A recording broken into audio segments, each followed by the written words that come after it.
barefooted. I got my shirt tucked out. I got shit spilled all over me. Reeking of Jack Daniels and Marlboros? Oh, yeah, just drunk. And he's played a trick on me. I stumble over there. There's a chair and there's a guitar, but it had nylon strings like Willie plays, right? He didn't know. You get your phone and you can little guitar tuner and tune it up. I did knocking on heaven's door, got a standing ovation. I said, I'll see you guys tomorrow. TLC early in the morning. But the funny thing about Tiger was, at 59, John Daly is living a tormented life, and most people have no idea just how bad things have gotten. While the world still pictures him on the first tee, cigarette dangling, grip loose, driver swinging back further than physics should allow, the real John Daly in 2026 is a man held together by surgical thread and sheer stubbornness. This is not a comeback story anymore. This is survival. This is a man who has had his body carved open so many times he has lost count, and who wakes up every single morning knowing that a silent threat inside him is likely to return. Before we go any further into just how deep this goes, if this story is hitting you, go ahead and use the hype feature right now and give some hype to the video, because this one deserves it. Now, back to John Daly, because the details are something else entirely. By early 2026, Daly confirmed that he had gone through 16 surgeries in the previous 4 years alone. 16. That is not a career. That is a war. Most people who go through 2 or 3 major surgeries in a year consider it one of the hardest stretches of their lives. John Daly averaged 1 major medical procedure roughly every 3 months, and still tried to compete professionally. Think about what that actually means. Every time the calendar turns another season, there is another operating room, another recovery period, another set of restrictions on what he can and cannot do. And then, somehow, he shows back up on a golf course and tries again. When asked about it, he called it a little brutal, and admitted he had basically lost count of how many times he had been opened up. That quote alone tells you everything about where his head is. Not angry, not defeated, just worn down to the point where brutal has become his new normal. For Daly, it has become background noise. The most recent crisis hit in early 2026, and it struck right at the one thing a golfer cannot live without: his hands. Daly was rushed into emergency hand surgery after doctors discovered what they described as tangled tendons. This was not a scheduled procedure. This was not something he could plan around or ease into recovery from. His tendons had deteriorated to the point where immediate action was the only option. The surgery required the reattachment of tendons to his forefinger, which is a critical piece of how any golfer grips and controls a club. Grip is everything in golf. It is the only point of contact between the player and the instrument. Lose your grip and you lose your game entirely. After the procedure, Daly reported that his hand was functioning at around 80%. He called the recovery brutal, which, coming from a man who has used that word to describe 16 surgeries, means it was particularly rough. The detail that really stops you in your tracks is what his surgeon said. The doctor was shocked, genuinely shocked, that Daly had been able to compete at all during the 2025 season given the state of his hand. That means every round he played last year, he was doing it with a hand that a medical professional could not believe was still being used competitively. That is not inspiring in the way sports movies make things look inspiring. Think about what that cycle actually looks like from the inside. You go in for surgery, your body, already fighting inflammation and struggling to regulate itself because of diabetes, takes longer than it should to close wounds and rebuild strength. By the time you have recovered enough to compete again, something else has started to break down. And because you never had the time or the physical capacity to fully heal, the next injury hits a body that was already running at a deficit. That is the reality John Daly has been living through for years. Not just one bad stretch of luck, but a compounding chain of problems that feed into each other and make every recovery harder than the last. He also uses a golf cart to get around the course, approved under the Americans with Disabilities Act. In a sport that has spent years moving toward peak athletic performance, watching John Daly ride a cart while trying to compete is a visual that carries a lot of weight. His body simply cannot do what it used to do, and no amount of determination changes that medical reality. For decades, Daly lived in a way that was always going to have consequences. He admitted to smoking up to 40 cigarettes a day. 40 cigarettes. That is nearly 2 full packs every single day. He drank as many as 28 Diet Cokes a day on top of that. Tobacco is one of the most significant risk factors for bladder cancer, and Daly has acknowledged that his habits were not helping him. In his later years, he made efforts to cut back. He tried to reduce the Diet Coke. He tried to quit smoking, and to his credit, he made some progress. But the damage had already been building for a very long time. Shaina knows a different version. While the headlines focus on downward spirals and physical failures, she talks about a father who is brutally honest with his children about how much pain he is in. She says he does not try to hide the reality of what recovery from 16 surgeries looks like. He uses it as a teaching moment. He lets her and her brother see the hard parts, the post-surgery reality, the slow mornings, the limitations, all of it. And he does it because he believes that honesty matters more than keeping up appearances. China has called him an authentically flawed hero. Not a perfect man, not someone whose choices should all be excused or celebrated, but a man whose spirit has not broken. He is the man who tells you exactly how bad things are and then goes out and plays anyway. That cultural connection is now his most valuable asset, more valuable at this point than his scoring average ever will be again.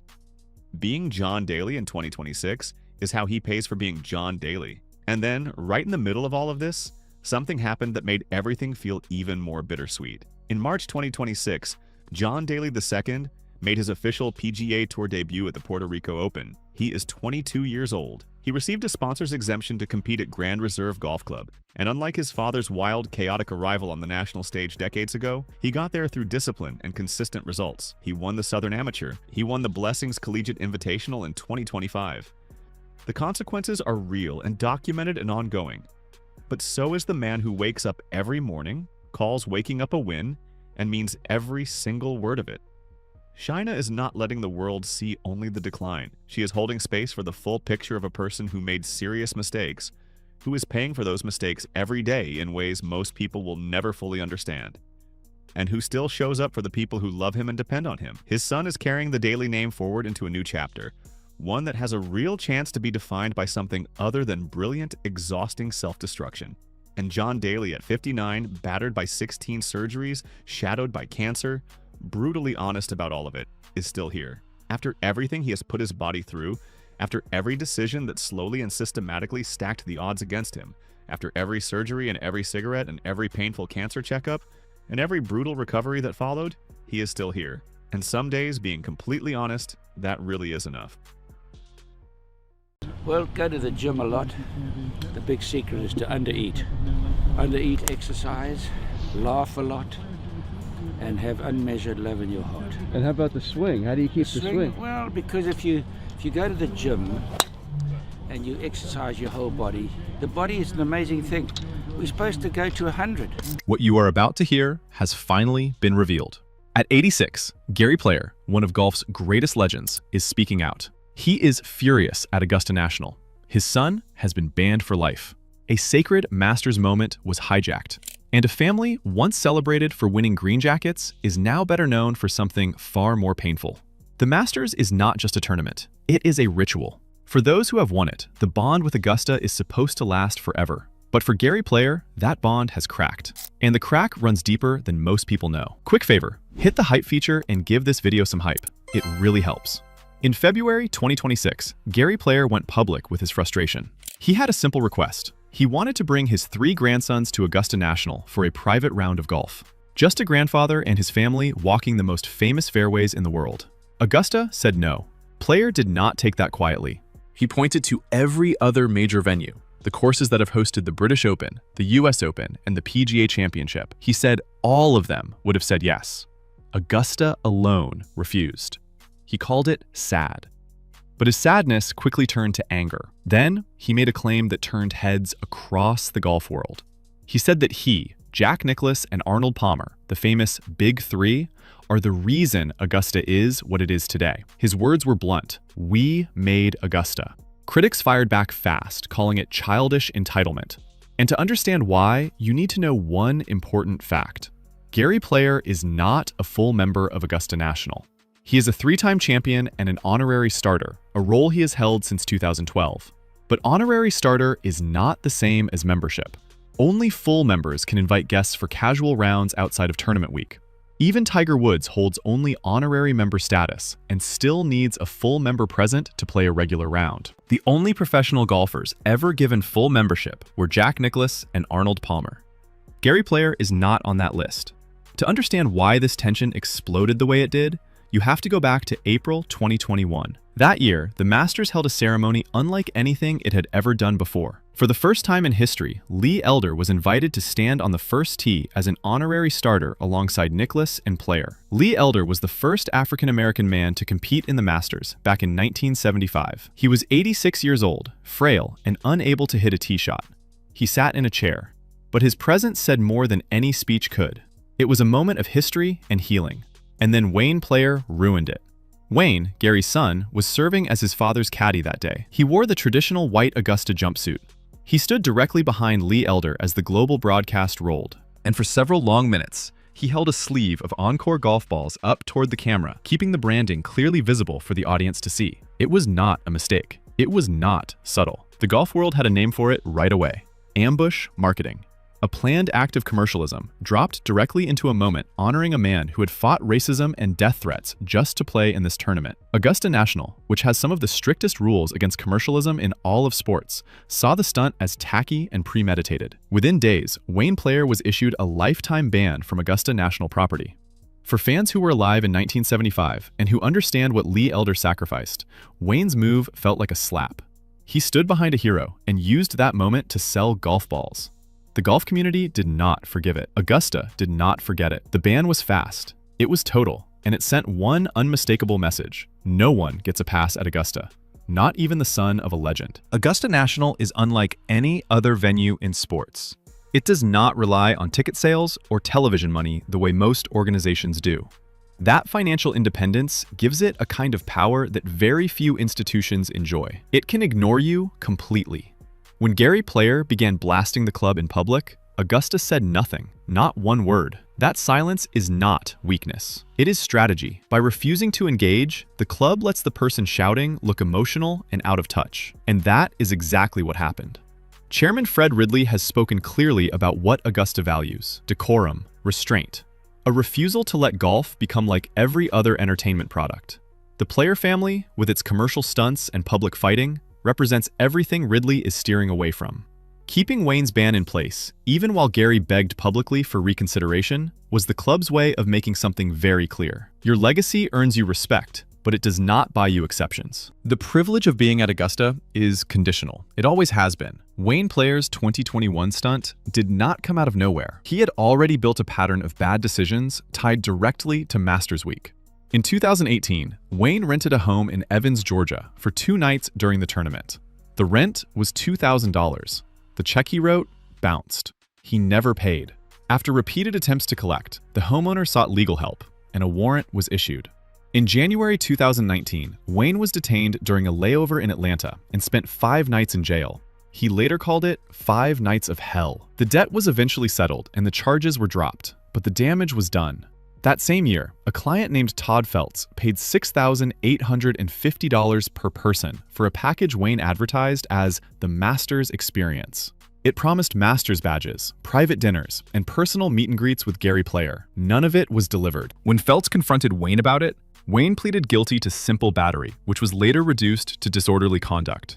He paid a $300 fine. 2 serious controversies in a single calendar year, both centered on money that was promised and never delivered, both connected to Masters Week. By the time Wayne walked behind Lee Elder in 2021, Augusta had already been watching him for years. The fallout did not stop at Augusta's gates. Inside the Player family, things got just as messy. Mark Player, Wayne's own brother, publicly called the stunt tone deaf.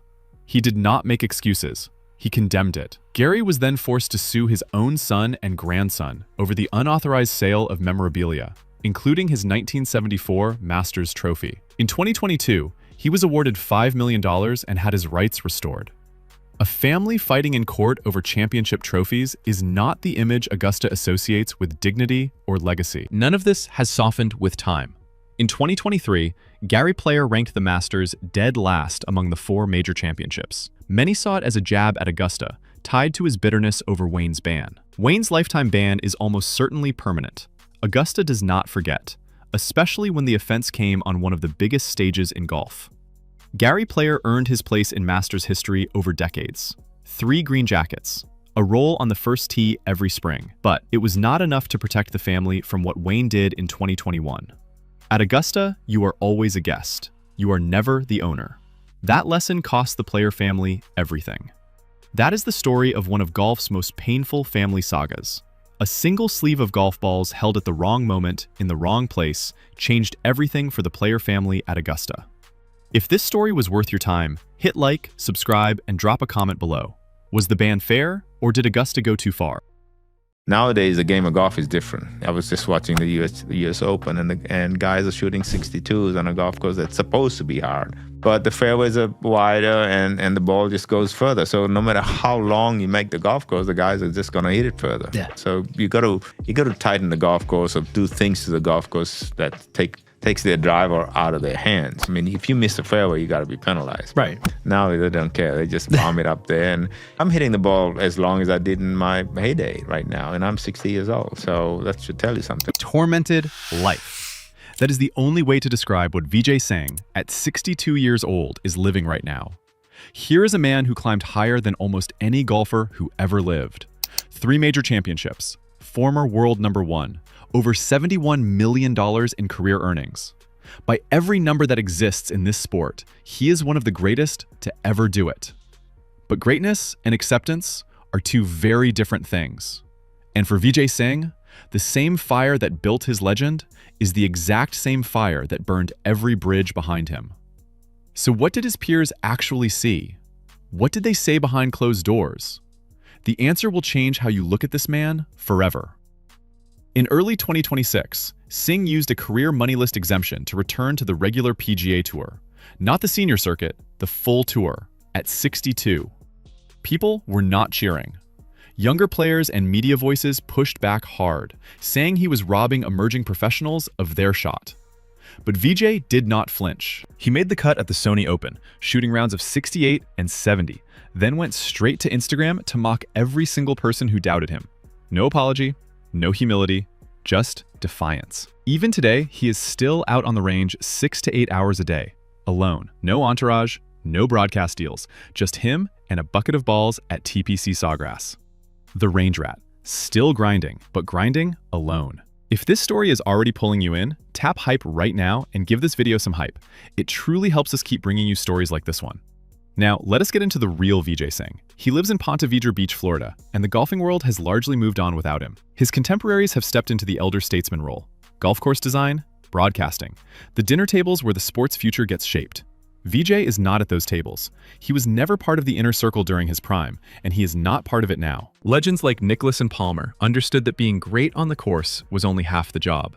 The other half was belonging. Vijay never bought into that second half, and the sport never fully forgave him for it. To understand why, you have to go back to 1985. Singh was 22 years old, competing at the Indonesian Open.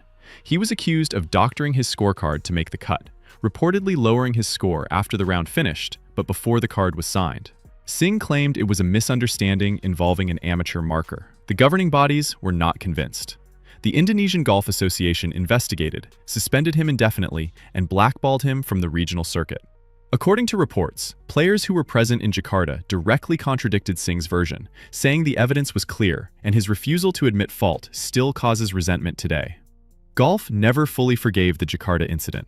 It set the template for everything that came after. After the suspension, Singh ended up working as a club professional in Borneo, the Miri Golf Club in Sarawak, the Keningau Club in Sabah. He was hitting balls into the jungle for hours every day, completely alone. His personality calcified out there. He learned he did not need anyone. When he eventually returned through the safari circuit in Africa and then the European tour, he arrived as a mercenary, not a member. He played alongside people, but was never truly with them. Let us go through the key moments, starting with the most recent and working our way back. Number 5 is Brady Schnell.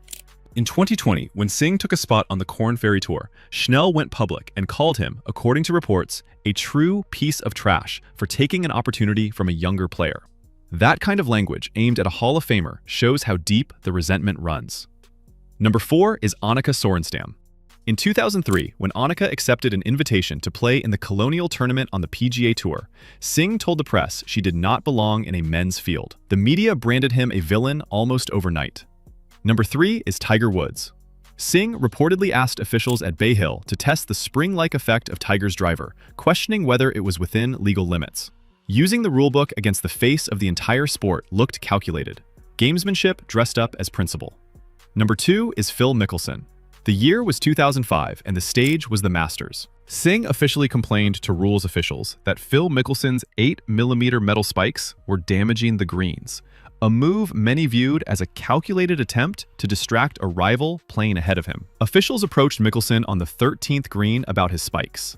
When Phil heard Singh had been criticizing his footwear to other players, he went to the locker room and confronted him face to face, reportedly using profanity and challenging him to settle it outside. Tiger Woods' former caddy Steve Williams later confirmed the interaction was hostile. People called it Spikegate, and it stuck. Number 1 is Tom Watson. Watson is one of the most respected voices in the history of this game. According to reports, he confronted Singh in a locker room setting in front of other players about his ball marking habits. Allegations of sliding the mark, moving the ball closer to the hole when lifting it, are among the most serious integrity issues in golf. That confrontation was not a quiet conversation. It was a verdict delivered in front of witnesses, telling everyone in the room that despite his wins and his world ranking, Vijay Singh was still the player from Jakarta in the eyes of the old guard. Then came the moment that made the exile permanent. In 2013, Singh admitted to using deer antler spray containing IGF-1, a substance on the PGA Tour's prohibited list. The tour moved to suspend him, but the World Anti-Doping Agency clarified the concentration was insufficient to warrant suspension without a confirmed blood test, and the penalty was rescinded. Most players would have moved on. Vijay sued the PGA Tour for defamation and bad faith. The lawsuit dragged on for over 5 years before a confidential settlement in 2018. His legal team also pushed to force the tour to release disciplinary records of other players, trying to expose fellow professionals to make his case. Golf is built on honor, and honor is social. Vijay met every challenge to his integrity with defiance, and defiance has a price. Out on that range in Ponte Vedra, there are no judges, no rules officials, no inner circle watching, just the ball and the target. But when a Hall of Famer ends up alone at 62, still proving something to a world that has mostly stopped watching, it raises a real question. Was the grind always the point? Or did the range become the only place left where no one could reach him? Vijay Singh is still one of the greatest golfers who ever lived. That will never change. But in a sport where trust is the currency that builds a legacy, he leaves behind a complicated lesson. Greatness alone is not enough if you burn every room you walk into. Comment below with your favorite memory of Vijay on the course. Subscribe if you want more stories like this one. There is plenty more where this came from. Tiger Woods under arrest for DUI following a crash near his home in Florida. Police responding to the scene, Tiger Woods rolling his SUV onto its side. Tonight, Woods is now behind bars, accused of speeding and driving under the influence. I'm sorry. 2 words. And at 50 years old, after everything Tiger Woods has survived, those 2 words hit differently. Because on March 27th, 2026, the greatest golfer who ever lived flipped his Land Rover on a quiet Florida road, crawled out through the passenger window, and found himself in handcuffs before the sun went down. This is not just a crash story. This is the story of a body that has been broken more times than most people can count, a brand that somehow keeps growing, and a man who refuses to let any of it be the end. Tiger was supposed to be celebrating. He had just turned 50 on December 30th, 2025. He was fresh off a TGL Finals appearance. The senior tour was waiting for him, golf carts and all. Everything felt like a new chapter starting. The world was watching, and for once, the story felt good. Fans were excited. Analysts were writing about what a senior tour Tiger could actually look like. Sponsors were steady. The brand was growing. His kids were watching their dad compete again. There was genuine momentum, the kind that felt earned after everything he had already survived. And then, on a quiet 2-lane road on a Friday afternoon, all of that momentum hit a trailer and a double yellow line. And then, Jupiter Island happened. Before we go any further, if this story is hitting you the way it is hitting us, go ahead and give this video some hype right now. Tap that hype feature and show some love. It helps us keep bringing you stories like this one, and we will keep going right now. So here is what actually happened on that Friday afternoon. Tiger left his residence on Jupiter Island at around 1:45 in the afternoon. He was driving a 2026 Land Rover, heading north on Beach Road. That road is a 2-lane stretch with a 30-mile-per-hour speed limit. It is a quiet residential area. Clean pavement, clear weather, dry conditions. Everything was normal. At 1:56 in the afternoon, his Land Rover approached the 280 block of South Beach Road. Right there in his path was a white Ford F-150 pickup truck driven by a man named Jeremy Bullard. That truck was towing a pressure cleaning trailer, and Bullard had started to slow down because he was turning into a driveway. According to witness accounts and police documents, Tiger's vehicle was moving at what officers described as a high rate of speed. He made a decision to pass the slowing truck. He crossed the double yellow line into the oncoming lane. But the front right side of his Land Rover clipped the rear of that trailer. That one clip was enough. The SUV lost stability immediately. The physics took over. The vehicle tipped onto its driver's side and slid along the asphalt until it stopped. The driver's side door was pinned flat against the road. Tiger could not get out that way. So he crawled through the front passenger window and got himself out of that wrecked SUV on his own. The trailer took around $5,000 in property damage. Neither Tiger nor Jeremy Bullard reported serious injuries right there at the scene. And that alone, given how that rollover looked, says something. Police and fire rescue were dispatched by 2 o'clock in the afternoon. By 2:10, officers observed Tiger walking at the scene. By 2:25, a deputy named Tatiana Levinar had started field sobriety exercises with him. That part is where the story gets complicated. Because here is the question that everyone had the moment this news broke. If his breath test came back at 0, as in 0 alcohol in his system at all, then how does a rollover crash on a quiet road turn into a DUI arrest?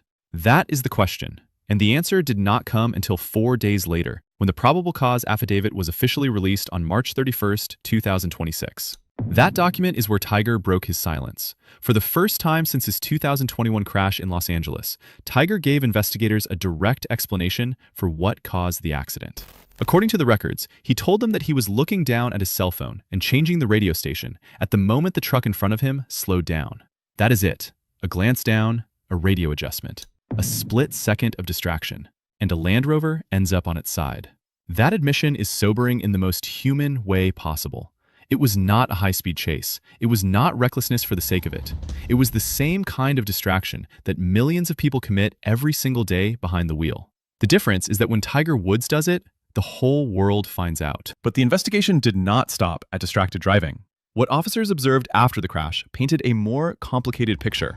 Deputy Levinar documented that Tiger was sweating heavily. And this was noted as significant because at the time of the interview, the air conditioning in the patrol vehicle was working just fine. His movements were described as lethargic and slow. His eyes were bloodshot and glassy. His pupils were described as extremely dilated. During the field sobriety exercises, Tiger reportedly had trouble following a moving pen with his eyes. Officers noted that he kept moving his head instead of just his eyes, even after being told repeatedly to keep his head still. Then came the search. Following his arrest at 3:12 in the afternoon, officers found 2 white pills in his left pants pocket. Those pills were identified by the imprint on them as hydrocodone, which is a prescription opioid used to treat chronic and severe pain. Tiger acknowledged to investigators that he had not had any alcohol. The breathalyzer confirmed this, coming back at 0.00. But he did admit to taking prescription medications earlier that day, including Vicodin, along with medications for blood pressure and cholesterol. When officers then asked him to submit to a urine test, he refused. That refusal meant one thing legally. Without a urine sample, investigators could not establish exactly what was in his system at the time of the crash. And that refusal became its own separate charge. So by 3:12, he was under arrest. By 4:15, he had arrived at Martin County Jail for processing. By 4:45, the refusal to submit to a lawful test was formalized as an additional misdemeanor charge. He was released on bond later that night at 11 o'clock. The documents from that day tell a precise, uncomfortable story.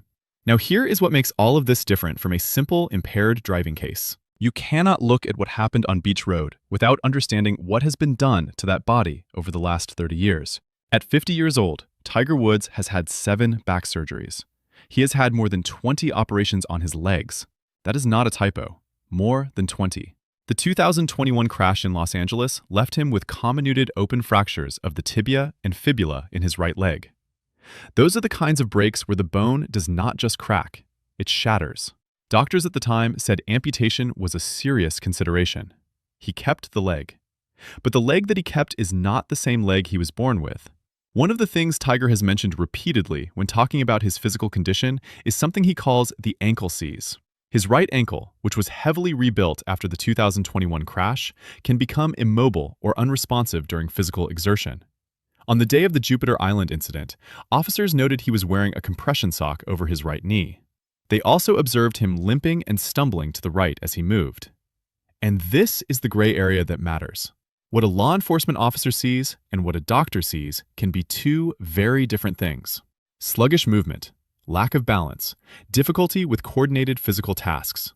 To an officer at a roadside stop, those things can look like impairment. To a surgeon who has read Tiger's medical charts, those things can look like the documented aftermath of catastrophic orthopedic trauma. Both readings can be accurate at the same time. Tiger himself told deputies that the reason he struggled with the physical sobriety exercises was his extensive surgical history. He was not making excuses, he was stating his medical reality. This is also not the first time that prescription medications have been part of Tiger's story without alcohol being involved at all. In 2017, he was found asleep behind the wheel of a car. No alcohol was in his system then either. A mix of painkillers and sleep aids had left him unconscious. He has spoken openly about the fact that his body no longer recovers the way it did when he was in his mid-20s. Managing pain at the level he deals with it means managing medications. And managing medications at that level carries real risk, especially when the body is already under stress. None of this erases what happened. None of it undoes the crash, the arrest, the charges. But it does place all of it inside a story that is much larger than one afternoon on a Florida road. Because here is what was supposed to be happening in March of 2026. Tiger had just turned 50. That milestone meant he was now eligible for the PGA Tour Champions, the senior circuit where golf carts are allowed during regular events.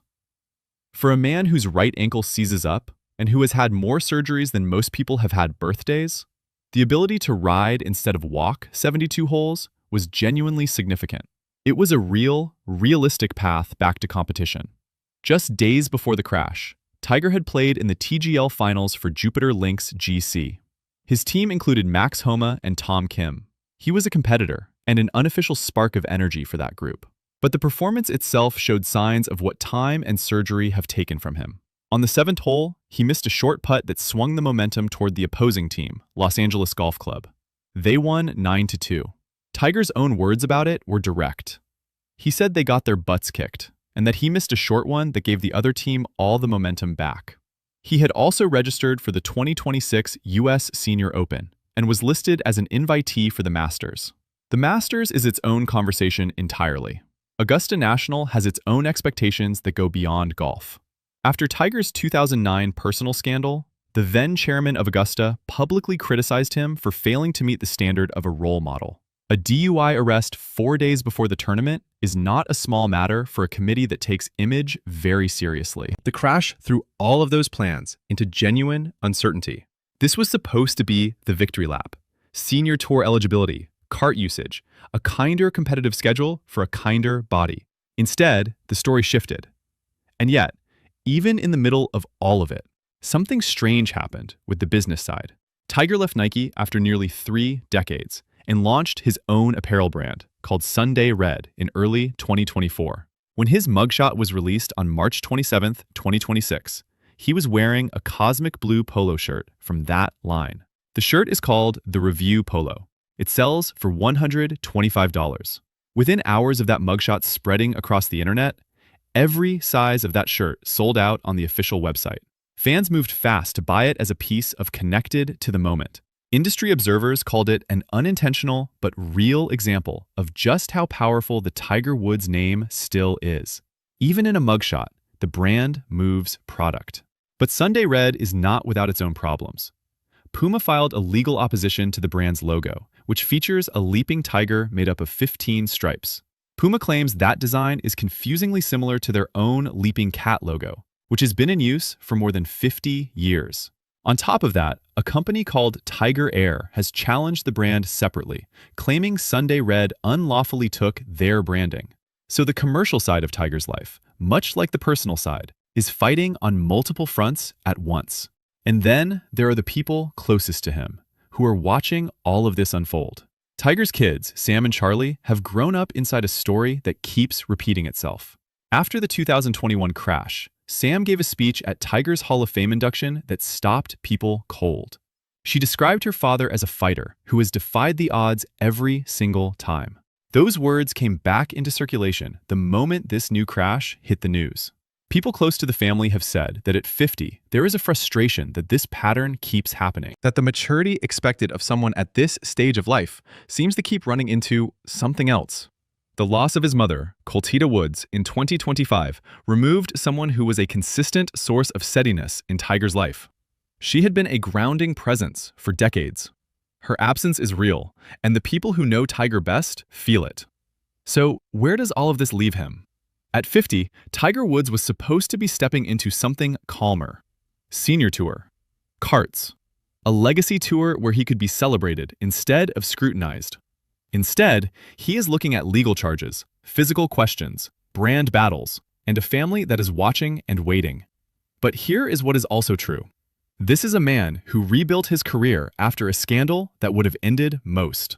Who came back from a fusion surgery that most experts said was career-ending. Who played through pain that most people cannot imagine, and who won the 2019 Masters after years when people genuinely wondered if he would ever walk a golf course again, let alone compete at the highest level. He has done things on a golf course that should not have been physically possible given what his body has been through. He has come back before, and not just once. The path forward from Jupiter Island is not going to be easy. The legal process has to play out. The physical recovery from both the crash and the ongoing surgical history has to continue. The brand has to navigate its own challenges. And somewhere inside all of that, the human being has to decide what comes next. Tiger himself has said that disappointment is part of the game, and that how he handles it defines him as a competitor. Those words matter more now than when they were first spoken. The most important win he has left is not on any course. It is not at Augusta. And it is not on the Senior Tour. It is in how he handles what comes after this moment. Because the story of Tiger Woods has never been a straight line. It has always been a series of crashes and comebacks, falls and recoveries, public failures, and private fights. So the question we leave you with is this. Do you believe Tiger Woods has one more comeback left in him? Not on the golf course, in life, in the decisions that nobody sees being made. Leave your answer below, and if you are not subscribed yet, now is the time. Hit that button because there is a lot more story left to tell. There is something worth sitting with here. Tiger Woods did not crash on a racetrack going 150 miles per hour. He did not crash while fleeing police or doing something outrageous. He crashed on a 30-mile-per-hour road in a quiet neighborhood because he looked down at his phone for a second and changed the radio. The people around him want him to get honest with himself about his limits. The question is whether he will. Sam called him a fighter. She has been saying that since she was old enough to understand what her father was going through. She said he defies the odds every time. At 50, with all of this weight pressing down, the next chapter starts not with a birdie or a comeback win. It starts with getting this right, off the course, in the quiet moments, in the decisions nobody photographs. That is the only real recovery that truly counts.